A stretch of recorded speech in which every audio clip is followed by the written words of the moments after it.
এটি একটি মর্মান্তিক ঘটনা যা ঘটেছিল 1945 সালে উত্তরপ্রদেশের রানীবাজার গ্রামে। থাকতেন রামপ্রকাশ তিওয়ারি নামে এক ব্যক্তি। তার একটি 5 বছরের মেয়ে ছিল।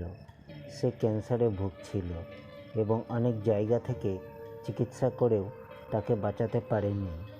রাত 1টার দিকে তার মৃত্যু হয়। একই রাতে অন্য গ্রামের ট্রাকের ধাক্কায় মোহিনী নামে এক মহিলার মৃত্যু হয়। নিহতের পরিবারের সদস্যরা ওই নারীকে দাহ করেন।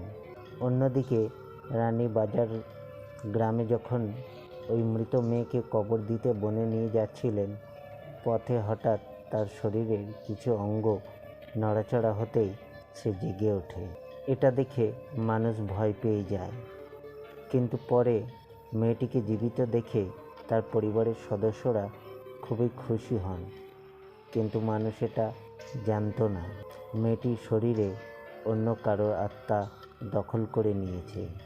সেই 5 বছরের মেয়ের ভিতরে মোহিনীর আত্মা ঢুকে গিয়েছিল।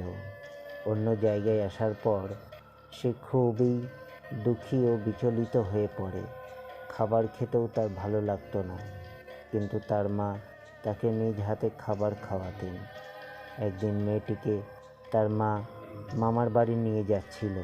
পথে মেয়েটি তার মাকে ইঙ্গিত করে বলে যে এই রাস্তাটি তার গ্রামের দিকে নিয়ে গেছে।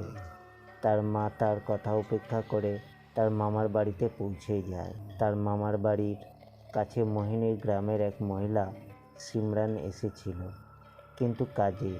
মোহিনীর আত্মা তাকে চিনতে পেরে ডাকতে থাকে। মেয়েটির মুখ থেকে নাম শুনে সিমরান অবাক হয়ে যায়। তাকে জিজ্ঞেস করলে মেয়েটি পুরো ঘটনা খুলে বলে এবং সিমরান এই কথা শুনে তার গ্রামে গিয়ে সমস্ত গ্রামবাসীকে জানায় এবং তার পুরো পরিবার মোহিনীর সাথে দেখা করতে আসে। মেয়েটি সবাইকে চিনতে পেরে তার পুরো পরিবার নিয়ে গ্রামে চলে যায় এবং রানীবাজারে ফিরে আসতে অস্বীকার করে, কিন্তু লোকজনের বোঝাপড়ার পর সে রাজি হয়। এভাবে 2 পরিবারের সঙ্গে থাকতে শুরু করেন। এই গল্পে দেখা যায় যে কারো অপূর্ণ ইচ্ছা পূরণ না হলে তার আত্মা অন্য কারো শরীরে প্রবেশ করতে পারে।